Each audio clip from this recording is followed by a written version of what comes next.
इतिपिसो भगवारहं सम्मा सम्बुद्धो विद्याचरण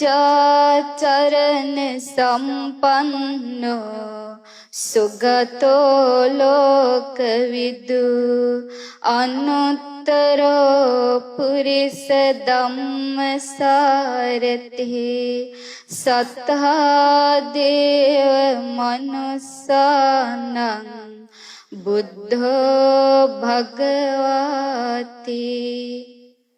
स्वाक्खातो भगवता धम्मो संदिट्ठिको अकालिको एहि पस्सिको पनयिको पश्चातं वेदितव्यो विඤ्ඤोहिति सुपटिपन्नो भगवतो सावक संघो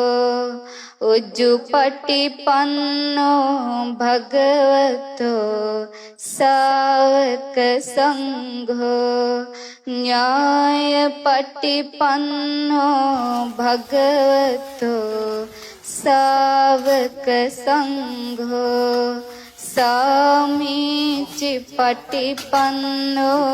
भगवतो सावक संघो